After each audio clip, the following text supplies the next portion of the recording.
18-19. Roma pasal 7. Sebab aku tahu bahwa di dalam aku, yaitu dalam, sebab aku tahu bahwa di dalam aku, yaitu dalam aku sebagai manusia, tidak ada sesuatu yang baik. Sebab kehendak memang ada di dalam aku, tetapi bukan hal berbuat apa yang baik. Sebab bukan apa yang aku kehendaki, yaitu yang baik, yang aku perbuat. Melainkan apa yang tidak aku kehendaki, yaitu yang jahat, yang aku perbuat. Ini kesaksian Paulus. Dia kesaksian kita bersama. Berarti apa yang jahat, apa yang tidak baik, itu yang aku perbuat. Mengapa berarti? Karena kita masih di bawah hukum dosa berarti. Di bawah hukum dosa.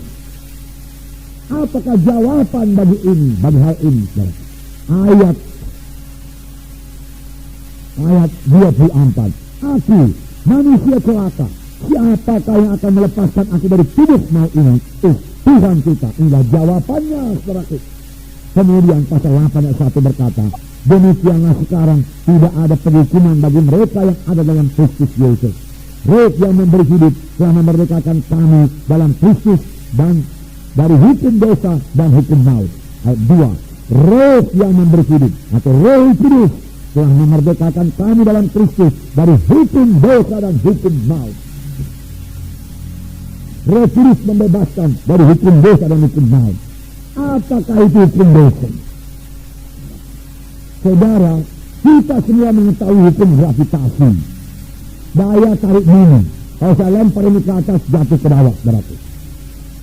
Nah, saudara, karena ada hukum gravitasi berarti. Ya, saudara, hukum dosa juga demikian. Kita mau berbuat baik, jatuh kepada dosa. Kita mau berbuat baik, jatuh kepada dosa. Apakah jalan keluarnya? Apakah yang membebaskan kita daripada hukum dosa itu? Berarti di sini dikatakan Roh Kudus, dia katakan memerdekakan kamu daripada hukum dosa. Hanya satu pembebas, berarti, yaitu Roh Suci, berarti. Roh Suci menyebabkan secara hidup menang terhadap dosa. Tidak perlu lagi jatuh bangun, berarti. Itu sebabnya semua kita perlu dibaptiskan oleh Roh Kudus.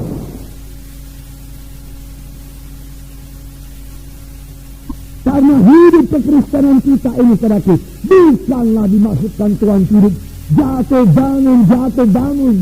Tetapi Tuhan mau kita hidup berkuasa melawan dosa, saudaraku. Tuhan mau kita hidup suci, saudaraku, di dalam dunia ini. Dari mana kan kita capai itu, saudaraku? Dengan pengetahuan manusiawi kita, dengan tekad kita, saudaraku. Berapa kuatkah kita manusia ini, saudaraku? Saudara, sama seperti untuk menerima keselamatan, kita tidak bisa menerima keselamatan dengan perbuatan baik kita, dengan kekuatan kita, dengan pengetahuan kita, dengan kesanggupan kita. Kita tidak bisa lahir baru, tidak bisa menerima keselamatan dari Tuhan. Apakah yang menyelamatkan kita? Yesus yang memberi anugerahnya kepada kita, berarti, yaitu Dia sendiri, saudaraku, disalib, memikul dosa kita. Ya, kalau kita percaya kepadanya dan menerima Dia sebagai Tuhan yang juru selamat kita, lalu kita pun, saudaraku, lahir baru, selamat. Jadi keselamatan kita datang daripada Yesus. Demikian sesudah selamat, bagaimana jalannya kita hidup benar, hidup suci, juga tidak bisa dengan kekuatan kita. Kita perlu oknum ketiga, yaitu Roh Kudus yang berdiam dalam kita, supaya kita bisa hidup benar, hidup suci, berarti supaya kita bebas daripada hukum dosa. Apakah itu hukum dosa? Saya ulangi lagi, berarti yaitu satu hukum yang membawa manusia selalu jatuh kepada dosa. Mau berbuat baik, tapi dosa datang duluan. Lalu dia berduka cita, menyesal, menangis, saudaraku. Ampuni saya. Lalu Tuhan mengampuni, memberikan darahnya menyucikan kita. Lalu damai Tuhan kembali lagi, persekutuan kembali lagi, saudaraku. Tidak merasa suka cita, berapa waktu kemudian jatuh lagi kepada dosa, saudaraku. Nah, saudaraku yang kasih dalam nama Yesus, bagaimana kita menang terhadap dosa ini, saudaraku? Bagaimana kita bebas dari hukum dosa ini, saudara? Saudara yang kasih dalam nama Yesus, Roh itulah yang membebaskan kamu dari hukum dosa. Roh Tuhan membebaskan kita daripada hukum dosa itu, saudara. Saudara yang kasih dalam nama Yesus, ini perlunya baptis Roh Kudus. Ini perlunya baptis Roh Kudus, saudaraku. Jadi terutama untuk diri kita lebih dahulu. Saudara, apakah kita sudah dibaptiskan Roh Kudus tidak bisa lagi jatuh kepada dosa? Bukankah Daud sudah penuh dengan Roh Kudus pada berkata, kami jatuh kepada dosa? Bisa, tetap bisa jatuh kepada dosa. Tapi kita tidak di bawah hukum dosa itu lagi. Saudara, kita sudah merdeka dari hukum dosa itu. Kalau kita mengetahui hak kita ini, kita sudah merdeka. Kemudian dosa datang dan kita melawan dosa itu, saudaraku, kita mesti menang. Kita mesti menang.